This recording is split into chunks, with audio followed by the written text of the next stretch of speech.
Hi everyone, this is Karen Abelia and welcome back to our YouTube channel. So for today's video guys ay gagala tayo kasi inaaya tayo ng aking boyfriend.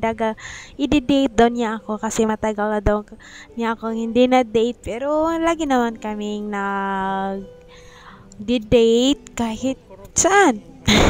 So ayan, dito nga pala kami sa Naga City, Cebu.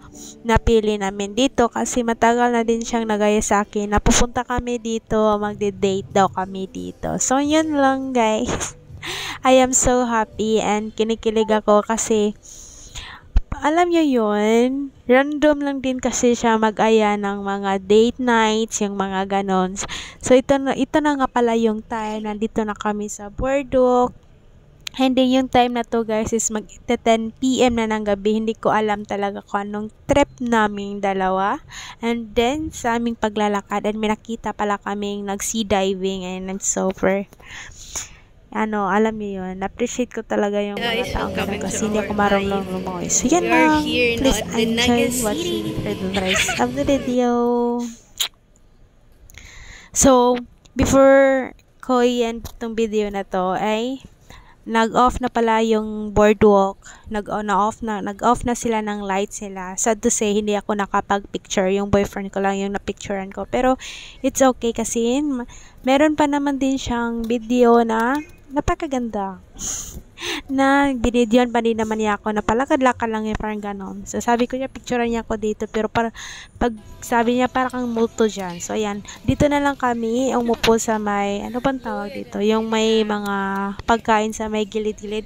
Na pala guys, kung pupunta kayong hindi kayo magugutom doon, maubusan yung pera nyo kasi maraming mga stool doon, mga food stool, pero wala ang ano lang doon is kailangan mong mag-imbak na maraming pera pag gagala ka doon kasi ang dami talagang bibilhin, ang daming masasarap.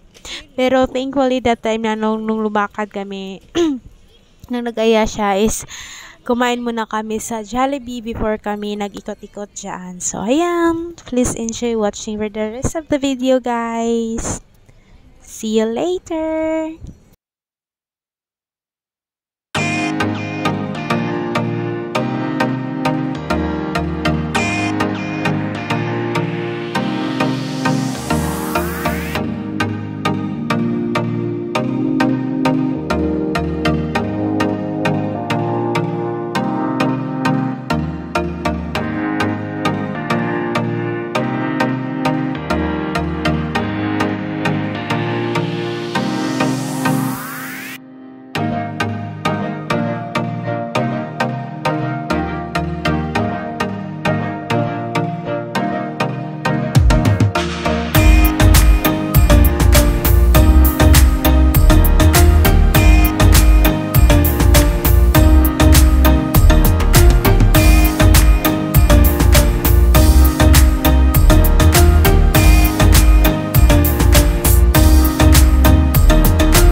Stuck in the middle of the rain kasi po grabe talaga yung ulan, kung alam nyo lang. So nandito kami sa ilalim ng simbahan dito sa may tabon mo.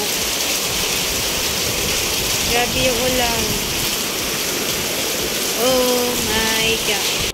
So to end this video guys, umuwi kami ng mga around 12 AM na ng gabi, 12 midnight na ng gabi, and then sad to say na hindi maganda yung naging kalabasan namin paglakwat siya ng gabi kasi nakita niya naman ang lakas ng buhos ng ulan, tapos grabe talaga yung hindi kami makano kasi wala kaming dalang payong. So hi, it's so very bang tawag, bang itatawag namin dito, date ba to?